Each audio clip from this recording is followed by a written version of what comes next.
ములకల చెరువు నకిలీ మద్యం వ్యవహారంలో కీలక పరిణామం చోటు చేసుకుంది. ఆ నకిలీ మద్యం వ్యవహారంలో ఆరోపణలు ఎదుర్కొంటున్నటువంటి ఇద్దరు తెలుగుదేశం పార్టీ నేతలను తెలుగుదేశం పార్టీ సస్పెండ్ చేస్తూ నిర్ణయం తీసుకుంది. దాంతోపాటుగా ఆ కేసులో మరో 70 మంది పేర్లు కూడా ఇప్పుడు బయటికి వస్తున్నట్లుగా కొంత ప్రచారం జరుగుతున్నటువంటి నేపథ్యంలో ఈ అంశం మీద మనం పూర్తి స్థాయిలో విశ్లేషణ చేసుకుందాం. ప్రస్తుతం మనతో పాటు ఉన్నారు ప్రముఖ రాజకీయ విశ్లేషకులు లింగమనేని శివరాం ప్రసాద్ గారు. సార్తో మాట్లాడదాం. సార్ నమస్తే సార్. సార్, ములకల చెరువు నకిలీ మద్యం వ్యవహారంలో నిజంగా ఇప్పుడు కీలక పరిణామం చోటు చేసుకుంది. ఆ కేసుతో సంబంధం ఉందని భావించినటువంటి ఇద్దరు టీడీపీ నేతలను తెలుగుదేశం పార్టీ నుంచి అయితే సస్పెండ్ చేయడం జరిగింది. అలాగే ఎట్టి పరిస్థితుల్లో ఈ నకిలీ మద్యానికి పాల్పడుతున్నటువంటి వారెవరైతే ఉన్నారో వారిని కఠినంగా శిక్షించి తీరుతాం, ఉపేక్షించేది లేదు అంటూ కూడా ఆంధ్రప్రదేశ్ ముఖ్యమంత్రి వర్యులు చంద్రబాబు గారు హెచ్చరించేటువంటి ప్రయత్నం చేశారు. ఎలా చూడాలి సార్ దీన్ని? నకిలీ మద్యం కేసు జయచంద్రారెడ్డి గారు ఆ నియోజకవర్గం ఇన్ఛార్జి, తెలుగుదేశం పార్టీకి అంటే అధికార పార్టీకి ఇన్ఛార్జి. ఆయన కన్సర్న్లోనే అక్కడ వ్యవస్థ అంతా నడుస్తుంది. సహజంగా అధికార పక్షానికి ఎవరు ఇన్ఛార్జ్ అయితే వాళ్ళే అక్కడ ఇదవుతుంది కదా. ఇదే జయచంద్రారెడ్డి మీద గతంలో కూడా అనేక ఆరోపణలు ఉన్నాయి. ఏంటంటే ఈయన తెలుగుదేశం పార్టీ కార్యకర్తలకి, ఎవరైతే స్ట్రాంగ్ కార్యకర్తలు ఉంటారో వాళ్ళకి వ్యతిరేకంగా ఈయన చర్యలు తీసుకుంటున్నాడు. తన చుట్టూ తిరిగే వాళ్ళకి, బెనామీలకి మాత్రమే పదవులు ఇస్తున్నాడు, పార్టీ పదవులు కూడా. ఒక విధంగా ఈయనకి అప్పుడు ఉన్న పెద్దిరెడ్డి రామచంద్రారెడ్డి గారికి సన్నిహిత సంబంధాలు ఉన్నాయి. ఆయన సూచన మేరకు, ఆయనకి ఆలోచన మేరకు ఈయన నడుస్తాడనేది ఇదివరకే తెలుగుదేశం పార్టీలో కొంతమంది ఆరోపించారు, గోల్ చేశారు, గగ్గోలు పెట్టారు. కానీ అవన్నీ పట్టించుకోవాలా.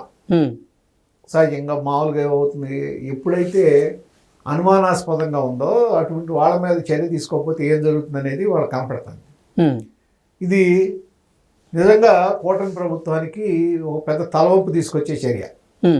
పైగా వీళ్ళకి సంబంధించిన పార్టీ నేతలే సస్పెండ్ చేశారు, యాక్షన్ తీసుకుంటారు, అది వేరే సంగతి. కానీ ఇట్లా ఎన్ని చోట్ల జరుగుతున్నాయి అనేది ఒకటి. వీళ్ళు మీకు అక్కడ ములకల చెరువులో దొరికినాయి, అక్కడ పట్టుకున్నారు. 70 మంది పేర్లు వచ్చినాయి. ఈ 70 మందికి దానితో సంబంధం ఉందన్నారు. అయితే ఇక్కడ ఏంటంటే 70 మంది పేర్లు ఏదైతే ఆ డైరీలో దొరికినాయో అది నిర్మోహమాటంగా, పార్టీలకు సంబంధం లేకుండా ఏ పేర్లు అయితే దాంట్లోనే ఆ పేర్లను బయట పెట్టి వాళ్ళందరినీ పార్టీకి, ఒకవేళ ఆవిడ తెలుగుదేశం పార్టీ వాళ్ళు అయితే ఇమ్మీడియట్గా వాళ్ళందరినీ పార్టీని సస్పెండ్ చేయాలి. ఓకే, పార్టీ వాళ్ళని డిజోన్ చేసుకోవాలి. ఈ కార్యక్రమం ఎవరైతే చేశారో వాళ్ళు, ఇప్పుడు ఎట్లాగైతే ఈ జయచంద్రారెడ్డి గారిని ఇంకొక నాయుడు, ఆయన ఎవరు ఉన్నారు కదా, సురేందర్ నాయుడు, వాళ్ళిద్దరిని ఎలాగో పార్టీ నుంచి బహిష్కరించి వాళ్ళు సస్పెండ్ చేసి చర్యలు తీసుకోమని ఆర్డర్ ఇచ్చారో, మిగిలిన వాళ్ళ మీద కూడా అదే విధంగా చర్యలు జరగాలి. ఇప్పుడు ఇది అక్కడ ఒక్కచోటగా పరిమితం అయింది అనడానికి వీల్లేదు. ఇవాళ ఇబ్రహీంపట్నంలో దొరికింది పెద్ద డంపు. ఈ జనార్దన నాయుడు వాళ్ళ బ్రదరు, వాళ్ళ బ్రదర్ని పట్టుకుంటే వాళ్ళును ఎవరో రాజు, ఆయన కన్షర్డు, వాళ్ళ సమాచారం మేరకు చూస్తే పెద్ద డబ్బు దొరికింది అక్కడ. ఇప్పుడు ఇక్కడ కూడా మీకు నకిలీ మద్యం బాటిల్స్, నకిలీ లేబుల్స్, అట్లాగే పైన నకిలీ హోలోగ్రామ్స్, సీలింగ్ వేసే మిషన్లు, ఇవన్నీ దొరికినాయి కదా. ఇప్పుడు ఎంతసేపు ఈ గతంలో కూడా ఈ వైఎస్ఆర్ కాంగ్రెస్ పార్టీ ఉన్నప్పుడు కూడా ఎప్పుడైతే డిజిటల్ పేమెంట్స్ లేకుండా చేయమన్నారో అప్పుడు కూడా నేను మన ఛానల్లో కూడా మాట్లాడాను నేను అప్పట్లోనే. సార్, ఇది చాలా డేంజరస్ వ్యవహారం. ఎందుకంటే దీంట్లో 0% జీరో వ్యాపారం. జీరో వ్యాపారం అంటే అసలు లెక్కలో రాని వ్యాపారం జరుగుతుంది.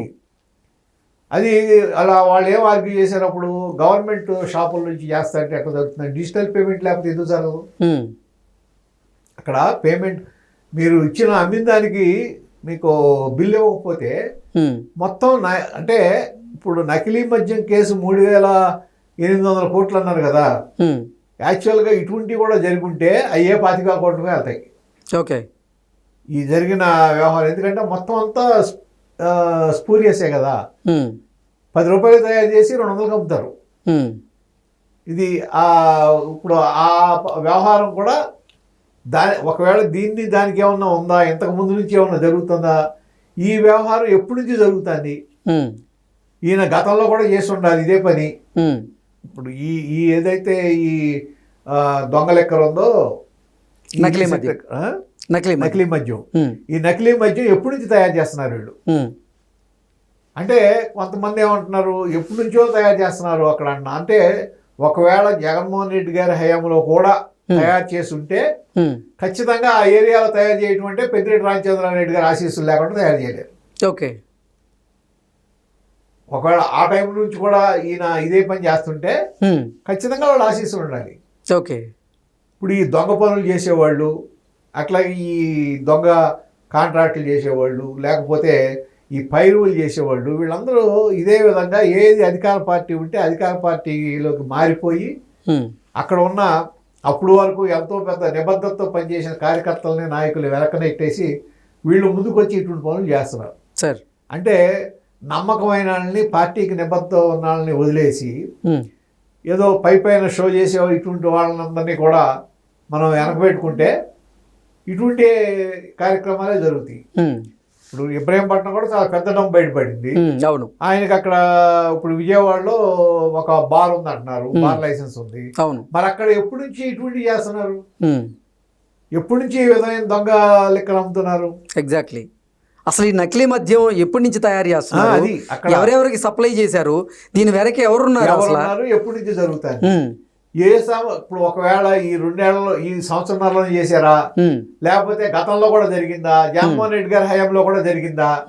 ఒకవేళ ఇప్పుడు వాళ్ళ తెలుగుదేశం పార్టీ హయాంలో జరిగిందంటే వాళ్ళు పట్టుకున్నారు.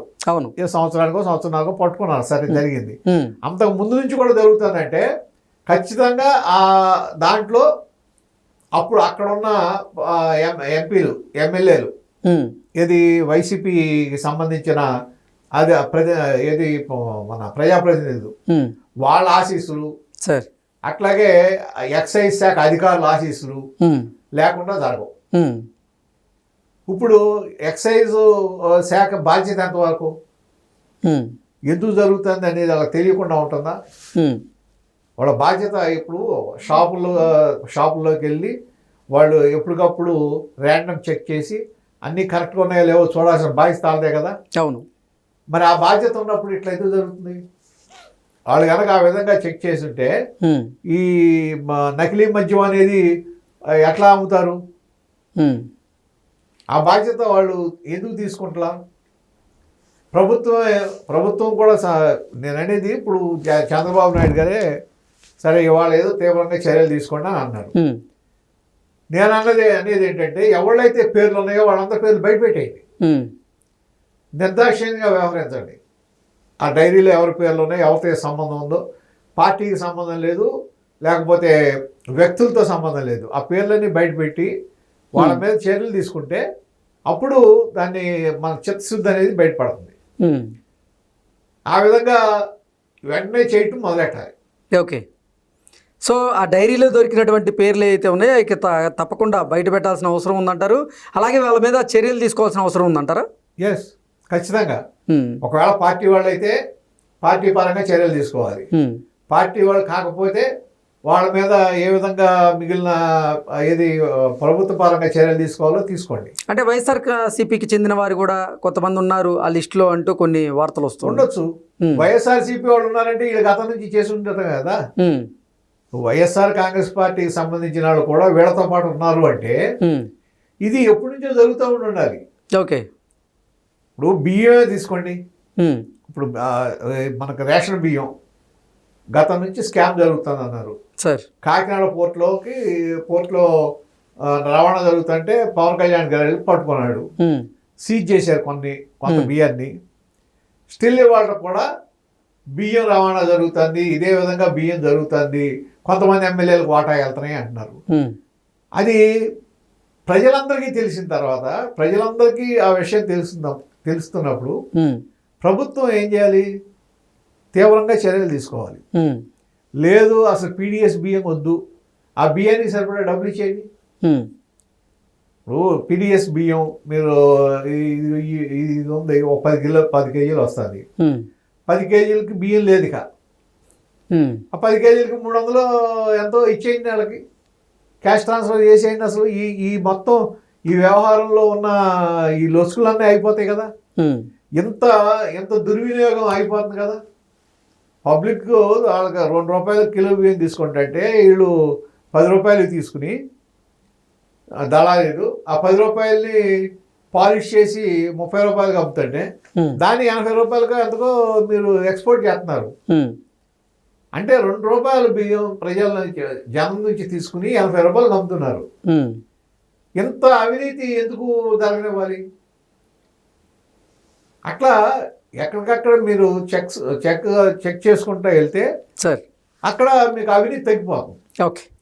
అట్లాగే ఇక్కడ కూడా అంతే. ఇప్పుడు ఆ రోజున జరిగింది బియ్యం, ఇవాళ కూడా జరుగుతుందంటే ఆ రోజున ఎవరైతే ఉన్నారో వాళ్ళు ఇవాళ ఉన్న వాళ్ళలో కొంతమంది కుమ్మక్కైతేనే కదా జరిగేది.